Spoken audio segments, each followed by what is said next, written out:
This is a tarball that has been zipped. It is standard on Linux. On Windows, you need 7-zip to uncompress the Gzip layer first, then the tar layer. It's a two-step process. I'm Evan Brooks, Certified Support Engineer. I'll show you both steps. Here's a technique I rely on.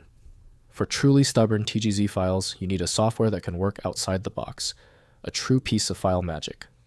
My top pick is linked below. TGZ files are compressed archive files combining the tar tape archive bundling format with Gzip compression. They contain one or more files and directories packed into a single tar stream, then compressed with the Gzip deflate algorithm. TGZ Archives are the standard distribution format for Linux software source code and data packages. TGZ files use a two-layer format where the outer Gzip layer provides deflate compression with CRC32 integrity checking, and the inner tar layer stores file data with POSIX metadata, including permissions, ownership timestamps, and symbolic links.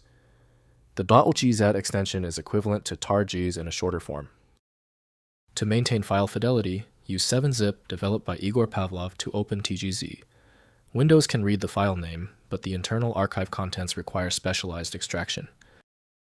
Windows lacks full compatibility with many archive types, so external utilities are needed to open them. We are initiating the compatibility check. Right-click your TGZ file and choose Open With. Your best bet is 7-zip. Test it now. If it's unavailable, select another listed application to check its reading ability. If you cannot access the TGZ file, no problem. Now it boils down to just 3 possibilities.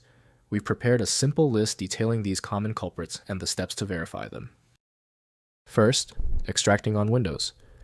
Download and install 7-zip, then right-click the TGZ file and select 7-zip, then extract here. 7-zip may first extract a tar file requiring a second extraction step.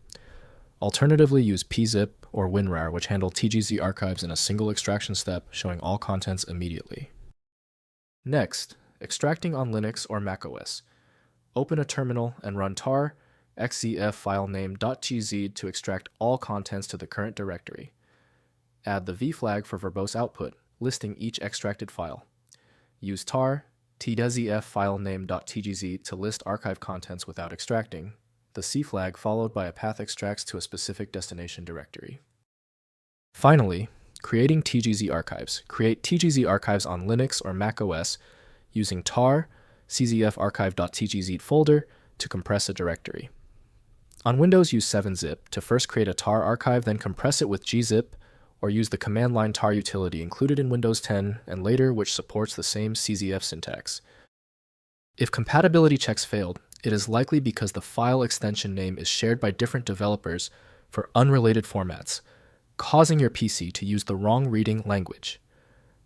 This professional-grade approach allows the software to analyze the file autonomously, which can offer a significantly higher chance of success for stubborn or non-standard formats. When your file is still locked, the issue is almost certainly due to its niche format, which few programs recognize. FileMagick specializes in reading these obscure file types. Visit filemagick.com for more info. I hope the fix worked perfectly. Like the video, and I'll see you for the next advanced troubleshooting session.